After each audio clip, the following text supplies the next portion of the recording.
Você tem uma tarefa importante: reconciliar as pessoas com Deus. Agora é a hora de se tornar um porta-voz da verdade. Hoje é sua chance de falar com palavras que as pessoas possam ouvir. É um dia para resgatar, redimir e falar sobre a justificação. Mas como falar? Como escolher as palavras certas? Como começar? Para cumprir esta missão vital e responder ao maior chamado, é preciso estar preparado. Vamos nos preparar juntos para cumprir o ID de Jesus. Sua vida só terá significado se você viver para que Cristo seja conhecido.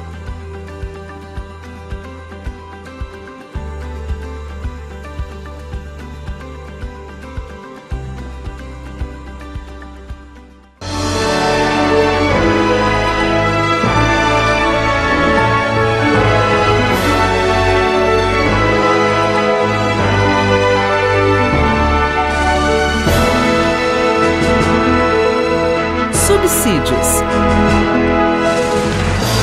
Lições Bíblicas Adultos. Lição 9. Uma família nada perfeita. Uma família nada perfeita. Esse é o título da lição 9 que estamos estudando nesse trimestre. Eu gostaria de inicialmente dizer a todos que seria muito útil e importante que vocês adquirissem o livro que acompanha esta revista. Porque no livro nós fazemos uma ampliação do assunto de modo a explicar de forma mais detida e especial sobre alguns conceitos importantes. Imaginem os senhores professores e de escola dominical, a situação em que eu estou feliz por poder transmitir a vocês com coragem, com ousadia, mas com tremor na presença de Deus, assuntos graves, assuntos sérios, assuntos que normalmente nós não temos coragem de tratar de forma direta nos púlpitos das nossas igrejas. Mas o nosso povo acompanha e sabe das coisas que estão acontecendo.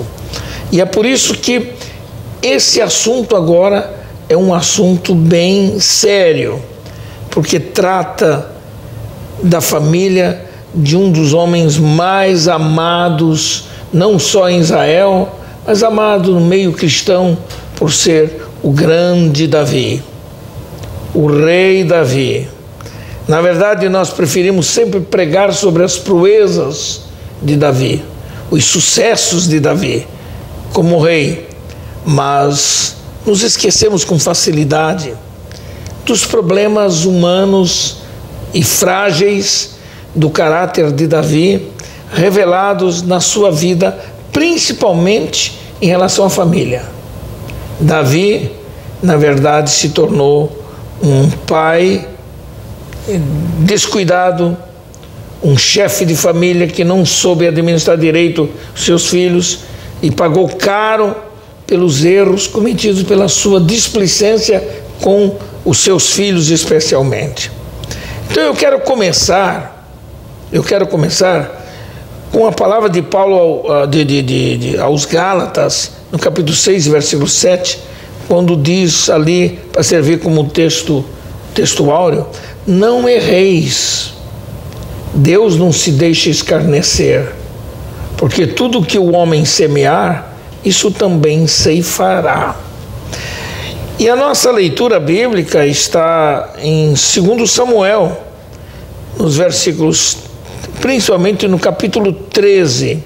Nós vamos ler alguns versículos, saltando em alguns versículos para facilitar o nosso tempo de uso na ministração dessa lição. 13:1 de 2 Samuel nos diz assim: e aconteceu depois disso, que tendo Absalão, filho de Davi, uma irmã formosa, cujo nome era Tamar, Amnon, filho de Davi, amou-a, E angustiou-se Amnon até adoecer por Tamar, sua irmã, porque era virgem. E parecia aos olhos de Amnon dificultoso fazer-lhe coisa alguma. Tinha, porém, Amnon um amigo cujo nome era Jonadab, filho de Simeia, irmão de Davi. E era Jonadab homem muito sagaz. E ele lhe disse: por que tu de manhã em manhã tanto emagreces, sendo filho do rei? Não me farás saber a mim? Então lhe disse Amnon: amo a Tamar, irmã de Absalão, meu irmão. E Jonadab lhe disse: deita-te na tua cama e finge-te doente. E quando teu pai te vier visitar, dize-lhe: peço-te que minha irmã Tamar venha e me dê de comer pão e prepare a comida diante dos meus olhos, para que eu a veja e coma da sua mão. Agora o versículo 8. E foi Tamar à casa de Amnon, seu irmão. Ele, porém, estava deitado. Ela tomou a massa e a amassou, fez bolos diante dos seus olhos e cozeu os bolos. E chegando-lhes para que comesse, pegou dela e disse-lhe: vem deitar-te comigo, irmã minha. Porém, ele não quis dar ouvido à sua voz. Sendo mais forte do que ela, a forçou e se deitou com ela. Depois Amnon a aborreceu com grandíssimo aborrecimento, porque maior era o aborrecimento com que a aborrecia do que o amor com que a amara. E disse-lhe Amnon: levanta-te e vai-te. Que história triste nós temos aqui. Nesta lição, queremos tratar de um problema muito sério e muito mal compreendido, especialmente na igreja. Trata-se de uma história dramática que envolve o pecado de incesto de um dos filhos do rei Davi. A história envolve dois meio-irmãos, Amnon e Tamar. E aconteceu no contexto de uma família, cujo chefe da família era Davi, o rei amado de Israel. Entretanto, a despeito de ter sido um grande rei e líder em Israel, ele foi um péssimo pai de família. Quando Deus criou o homem, o dotou da capacidade procriativa. Então ele criou a mulher com a mesma capacidade procriativa. Ele os fez homem e mulher, e ambos foram habilitados para a formação da família. A ordem divina era para que fossem fecundos e se multiplicassem sobre a terra. Naturalmente, a multiplicação da espécie humana ocorreria com a união entre irmãos e irmãs logo no início, e outros parentes próximos naquela época. Não se constituía um incesto essa prática inicial entre as famílias, embora Deus tivesse permitido a união conjugal entre parentes.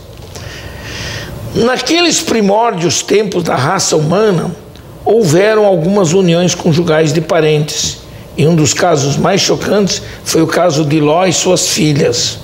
Esse incesto aconteceu quando Ló, depois de ter perdido a esposa e tudo quanto possuía em Sodoma, lhe restara apenas suas duas filhas. Mesmo tendo sido salvo pelo tio Abraão, Ló preferiu não depender do tio para sobreviver, mas depressivo e envergonhado, achou uma caverna para viver com as suas duas filhas.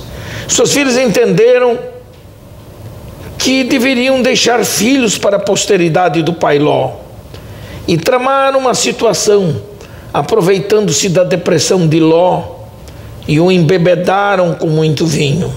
Então, cada uma delas se deitou com o pai e o incitaram a ter relações sexuais com elas.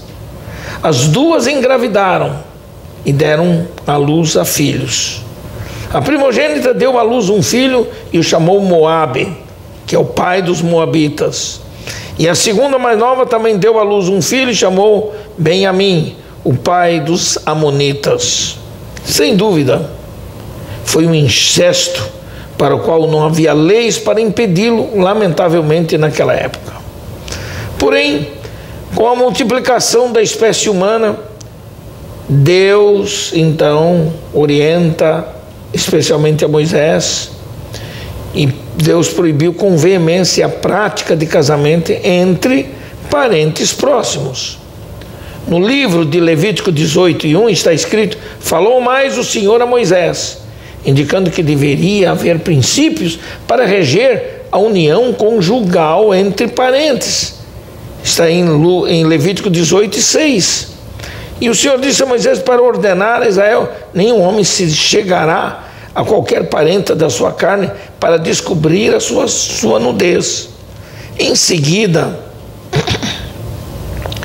o ato de descobrir a nudez de alguém tinha a ver com a união sexual, não só a nudez do pai, nem a da mãe, da irmã, da sobrinha, da nora, da tia ou do tio.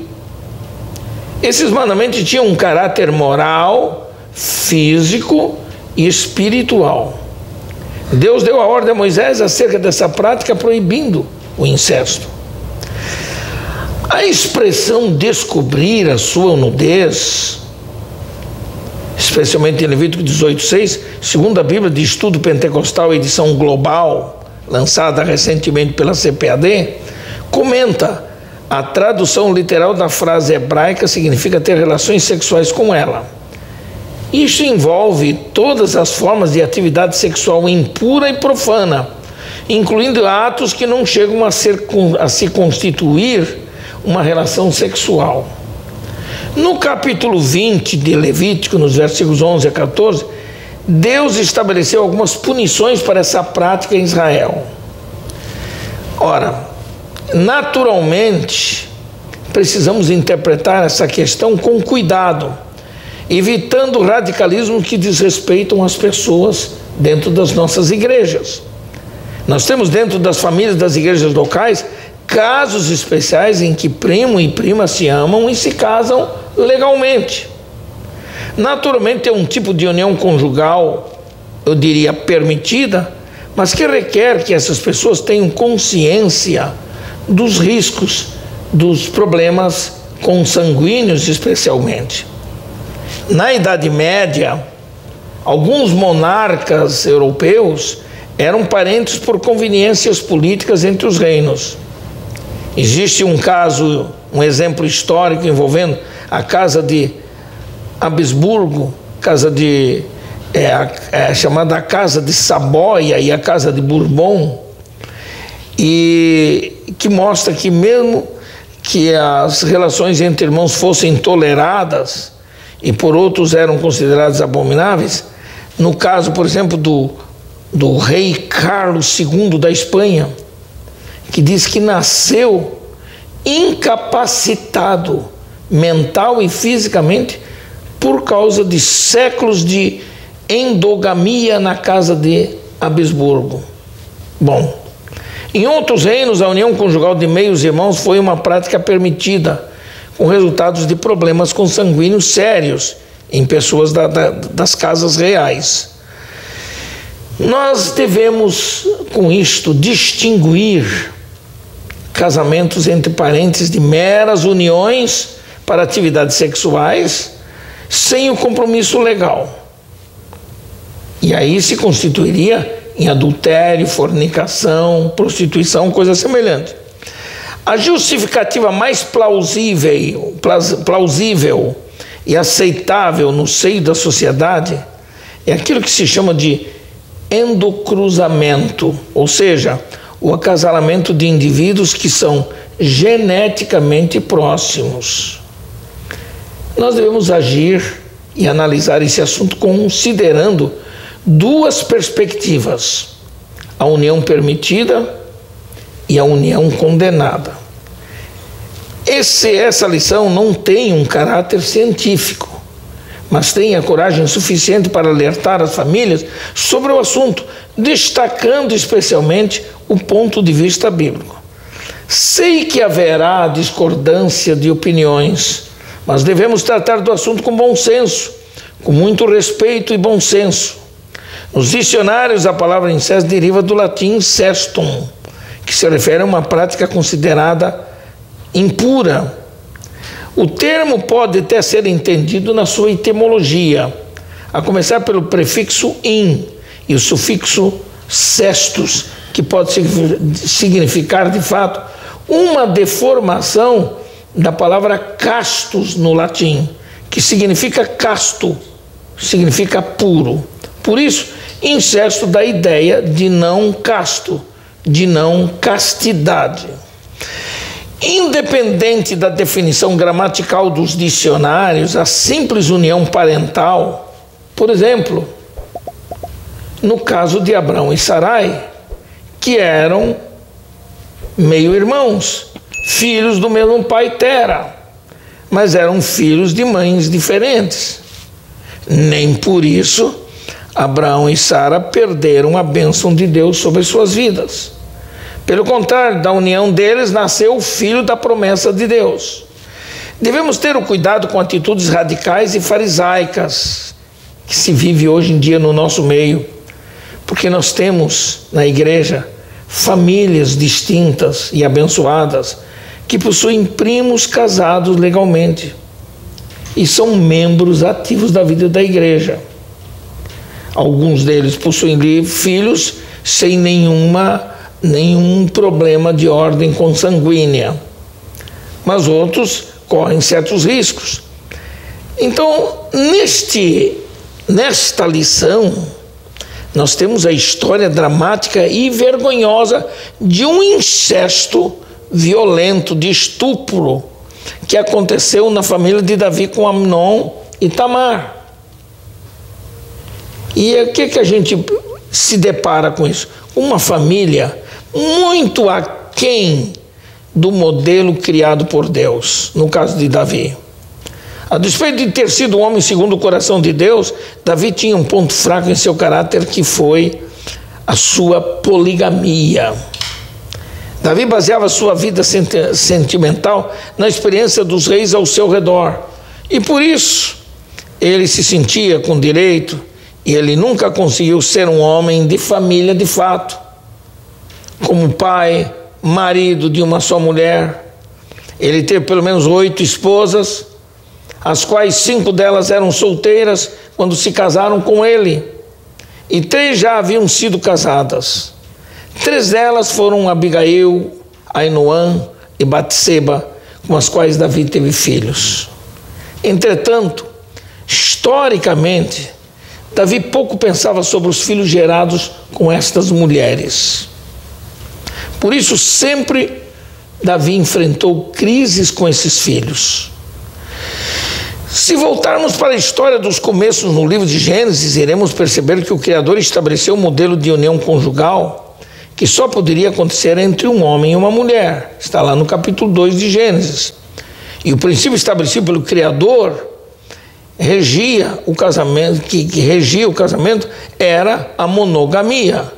Por isso o homem deixa pai e mãe e se une à sua mulher, tornando-se os dois uma só carne.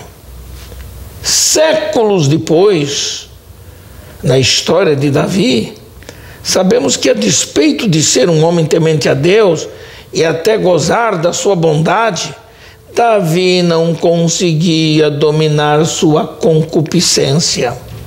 Por isso, devido à sua posição de rei de Israel, Davi dava-se ao luxo de ter várias esposas e concubinas. Naturalmente, com todos esses casamentos, Davi teve muitos filhos e filhas, muitos dos quais nem são citados. Por isso ele deixou um péssimo exemplo de administração da sua própria família, da sua própria casa. Porém, entre todos os problemas gerados pela sua displicência como chefe de família, temos esse caso de Amnon e Tamar, ambos filhos gerados de 2 mulheres de Davi. Quem era Tamar? Tamar era filha de Maaca. Essa mulher era filha de um rei que tinha um pequeno reino nas cercanias das terras de Israel, o rei Jesur, que era rei de uma cidade-estado na fronteira oeste de Bazã. Naturalmente, por alguma negociação de amizade e comércio, Davi deve ter negociado com o rei Jesur para ter a mão de sua filha Maaca, a qual, segundo a história diz, era uma bela mulher e virgem, e com ela nasceu-lhe Tamar. Sua beleza e sensualidade atraiu Amon, seu meio-irmão, que era filho de Davi e Ainoã. Portanto, Amnon era o filho mais velho de Davi e Ainoã. Mas quem era de fato Amnon? Era o filho primogênito de Davi, sua mãe era Ainoã, como já dissemos, segundo Samuel 3:2 diz isto, quando Davi ainda não havia assumido o trono de Israel, mas já era o escolhido de Deus. Feito homem, entre outros irmãos nascidos, este homem chamado Amnon demonstrou ser um homem desajustado emocionalmente e dominado por paixões carnais incontroláveis. Amnon desenvolveu um comportamento dominado por uma paixão louca e doentia por sua meia-irmã Tamar.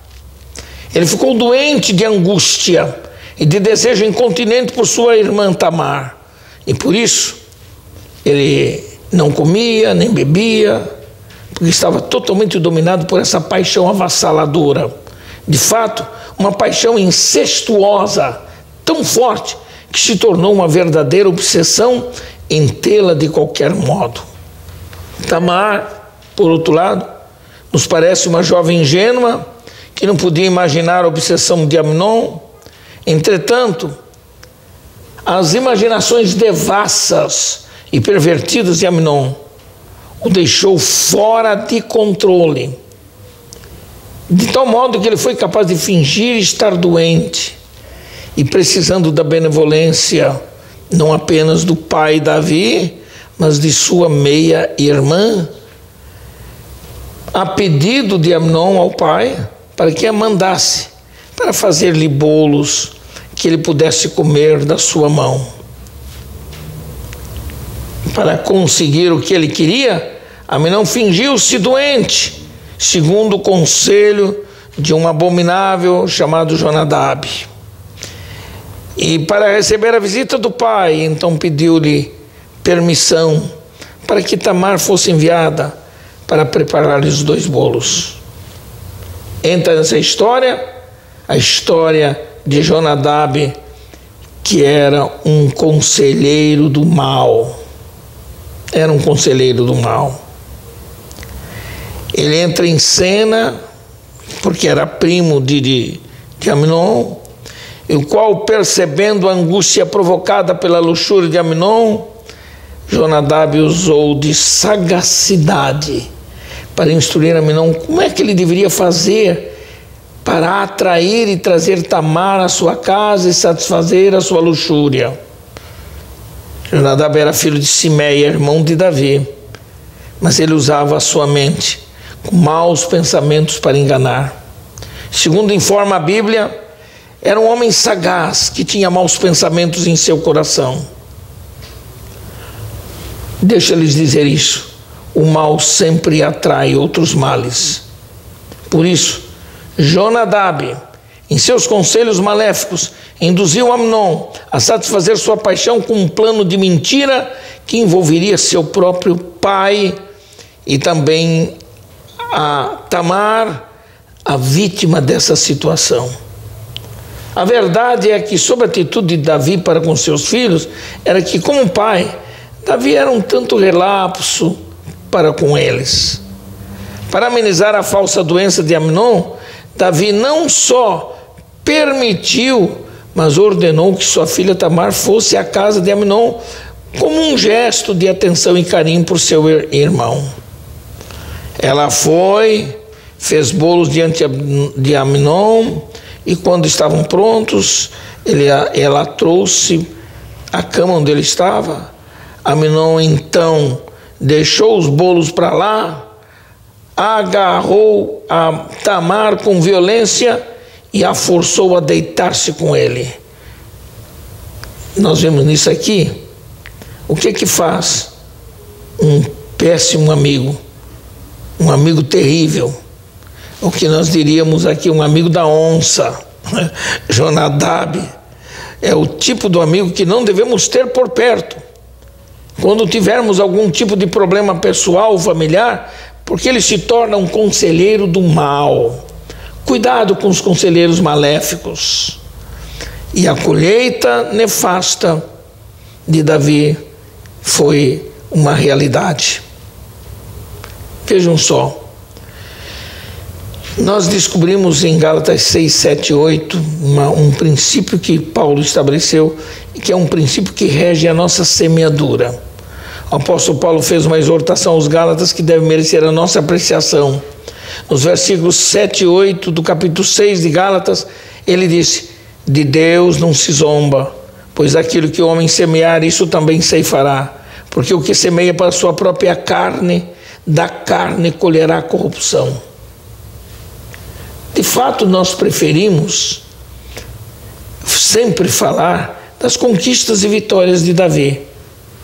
Quando pastor de ovelhas, no campo das terras de seu pai, enfrentando o leão, o urso, lobos. Na sua arte como arpista, cantor e poeta. Gostamos de falar dele na sua coragem como um jovem, disposto a enfrentar o gigante Golias. Gostamos de falar de Davi nas suas conquistas como rei de Israel. Mas a história revela também seus fracassos como homem e como chefe de família. Lamentavelmente, vários problemas foram gerados pelo próprio Davi, o qual, mesmo sendo um homem ungido para ser rei, não evitou que sua vida pessoal tivesse forte traço carnal, principalmente com a sua poligamia. Davi semeou também sementes ruins, das quais teve uma colheita também ruim. Imagina o que se passou na mente de Davi como rei de Israel, o qual, à semelhança dos reis das nações vizinhas, ele se podia dar ao luxo de ter várias esposas e muitas concubinas, sem que isso fosse ilegal ou até mesmo pecaminoso. Com essas mulheres, diz a história que Davi gerou mais de 20 filhos. Na realidade, Davi usava dessa liberdade para ter esposas e filhos, mas ele foi completamente displicente com a sua família, com as suas esposas e também com seus filhos. Davi não tinha tempo para cuidar da família, porque ele priorizava sempre os assuntos do reino de Israel como principal atividade. Suas conquistas territoriais, as muitas guerras, e com isso ele esqueceu-se de que tinha uma família espalhada em vários lugares das terras de Israel. Seus filhos e várias mulheres não tinham nem acesso ao próprio pai. Eles se tornaram problemáticos em suas vidas pessoais. Do total de tantos filhos, apenas uma filha se destaca pelo nome que é esta, Tamar, filha de Maaca em Hebrom, e era irmã de Absalom, que foi um dos filhos mais rebeldes contra Davi. Davi colheu muitos dissabores de sua vida desregrada com a família. Ele perdeu o controle da família. Davi teve pouca atenção dos filhos, os quais não conseguiam ter o carinho do pai para as suas necessidades.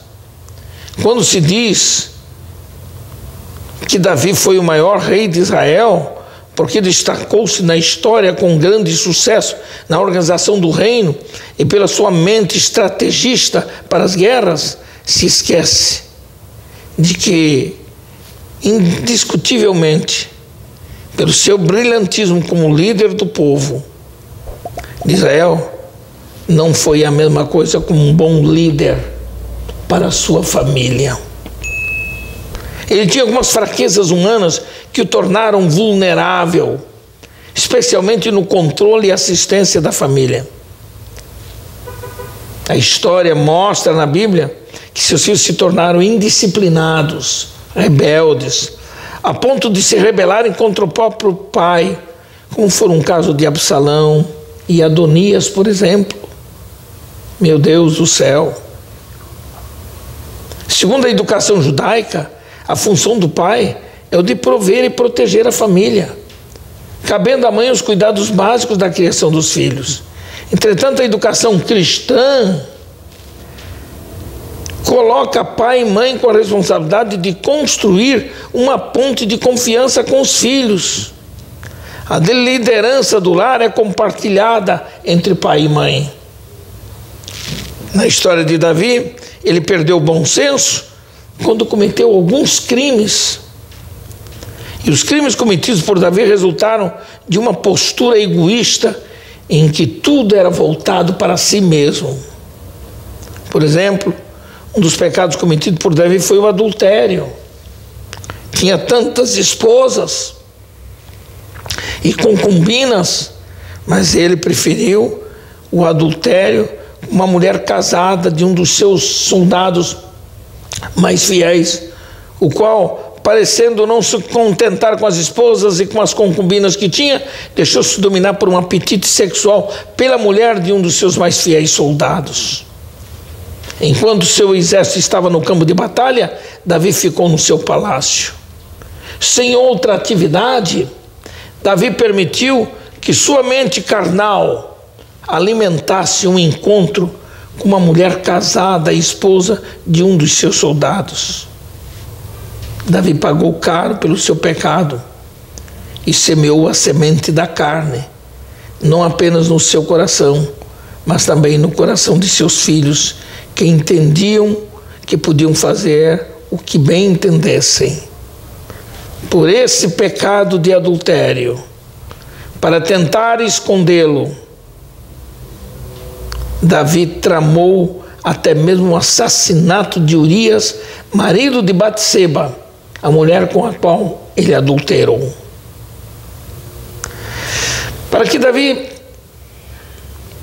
que Davi havia parado de orar a Deus, porque seu coração estava dominado por paixões que se tornaram a tônica da vida errada de seus filhos.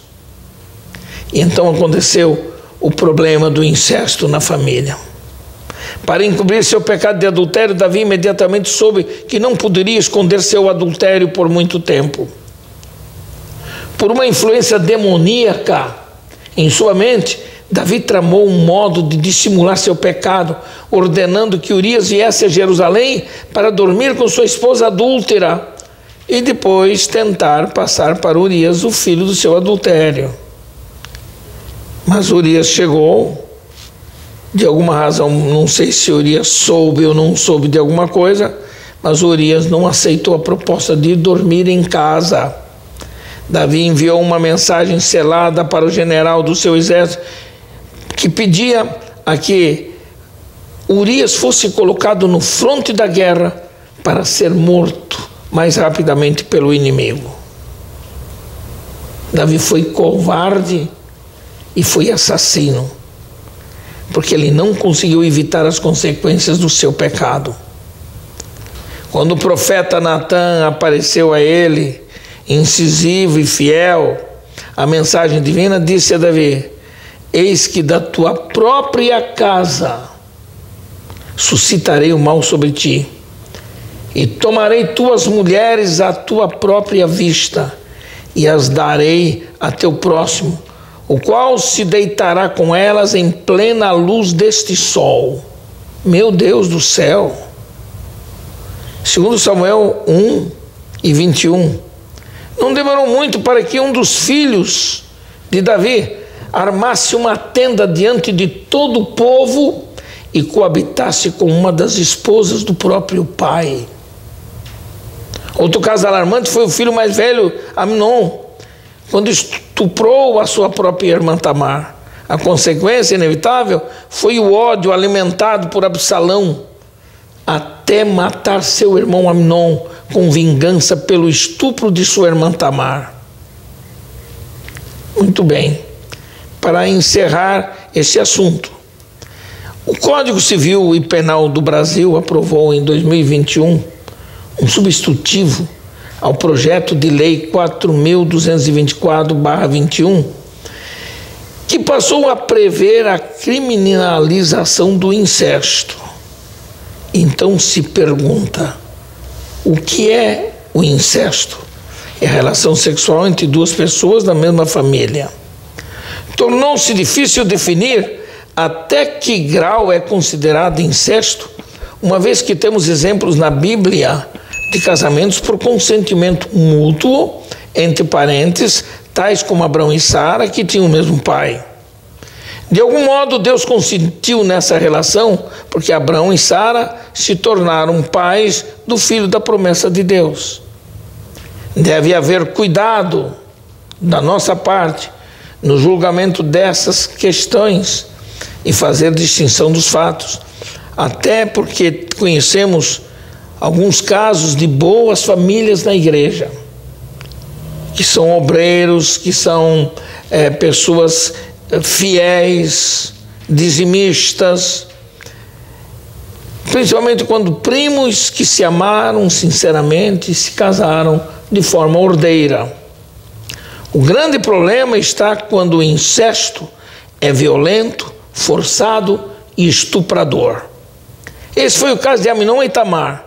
Ela foi tomada à força contra sua vontade, mas Amnon, dominado por um sentimento pervertido e violento, praticou incesto violento. Esse caso do incesto de Amnon e Tamar envolve uma história dramática em tudo isso aí, porque Amnon estava dominado por um sentimento destrutível de uma paixão sexual doentia por sua meia-irmã Tamar. Sua paixão incestuosa e repugnante tornou seus desejos sensuais uma ação incontrolável, porque sabia que Tamar era virgem. Para tê-la, tramou por orientação do sagaz Jonadab, usando de sutileza e mentira para o seu próprio pai, que consentiu e ordenou que sua irmã fosse fazer bolos para o seu irmão doente. Depois de tudo isto, nós conhecemos a história triste. Ele tentou forçá-la e a forçou. Ela rejeitou o seu pedido e declarou a Amnon que tal comportamento não podia acontecer em Israel. Mas ele, obsessivo por ela, quando percebeu que não a teria na cama por livre, espontânea vontade, com força bruta, e sendo mais forte que ela, a tomou nos braços e a fez deitar-se com ele até satisfazer seu desejo doentio. Logo depois, Tamar foi humilhada por Amnon, que a expulsou da casa, e ela teve que sair depois de sua humilhação. Tamar saiu pelo meio da rua, rasgando seus vestidos coloridos, colocando cinza sobre a cabeça. E diz a Bíblia que ela foi se andando e clamando de vergonha, até chegar à casa de seu irmão Absalão. O velho pai Davi soube do acontecido. E diz a Bíblia que ele irou-se muito, mas não fez nada para acalmar o coração da filha, nem tampouco para punir o filho estuprador. O incesto, feminicídio, é o que aconteceu com Tamar. Ela foi violentamente estuprada. Absalão, o irmão de Tamar, de natureza vingativa, alimentou essa vingança e 2 anos depois deu ordem aos seus moços para que matassem Amnon. Quando Davi teve notícias da morte do seu primogênito, diz a Bíblia que ele rasgou os seus vestidos e, com a consciência pesada, Davi não pôde evitar o assassinato de seu filho mais velho, Amnon. Davi sabia então que era o fruto do seu pecado. Que lições aprendemos com as 3 principais fraquezas da vida de Davi? Em primeiro lugar, a primeira fraqueza de Davi foi priorizar exageradamente as questões públicas do seu reino a ponto de perder o controle sobre a sua própria família. A displicência de Davi para com os atos errados dos seus filhos lhe trouxe muitas tristezas. Davi foi um homem de paixões viris e se deixou dominar por essas paixões. Ele perdeu o controle da família porque não tinha tempo para esta família. A segunda fraqueza de Davi foi a entrega de Davi à impetuosidade das suas paixões. Davi era um homem impetuoso em tudo que fazia. Mesmo tendo várias esposas e concubinas, Davi se deixou dominar pela concupiscência dos olhos. Quando viu do terraço do seu palácio uma linda mulher tomando banho no terraço de uma pequena casa perto do palácio, mandou buscá-la e adulterou com ela. Na verdade, ali foi uma luxúria mútua, porque o que estava fazendo esta mulher no eirado da sua casa, tomando banho, exatamente no lugar que podia ser vista pelos olhos de Davi no seu palácio? Bom, a luxúria não foi refreada e ele caiu no laço do passarinheiro. A terceira fraqueza de Davi foi a de tornar-se dominado pela autossuficiência e pelo orgulho. Quando o sucesso sobe a cabeça, perde-se a noção de perigo. No ministério cristão, todos sabemos que existem 5 coisas que derrubam um líder: dinheiro, preguiça, fama, sexo e ego. Quantos líderes alcançaram êxito em seus ministérios, mas de repente se descuidam e caem fragorosamente? De todos os pecados que se cometem, o incesto tem uma gravidade moral e espiritual enorme. A Igreja de Cristo ensina sobre a gravidade desse pecado e tem ação disciplinar para o membro que o praticar. Na legislação brasileira, o incesto é considerado crime quando fica caracterizado o abuso sexual.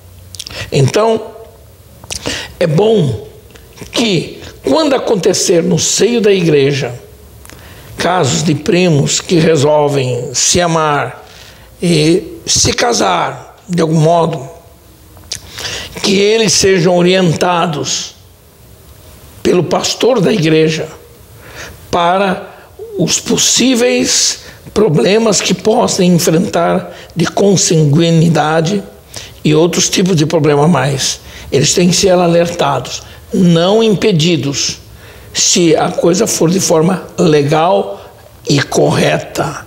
Por isso, é bom que nós aprendamos. Afirmam alguns antropólogos, por exemplo, que Isaac, biologicamente, parecia não ser uma pessoa plena em termos de saúde mental e física. Não sei, não podemos provar isso biblicamente, mas isso não passa de meras insinuações sem respaldo bíblico. Por isso temos que ter cuidado quando tratamos de um assunto tão grave, tão sério, mas que deve ser ensinado com cuidado, com muito cuidado, na escola bíblica dominical.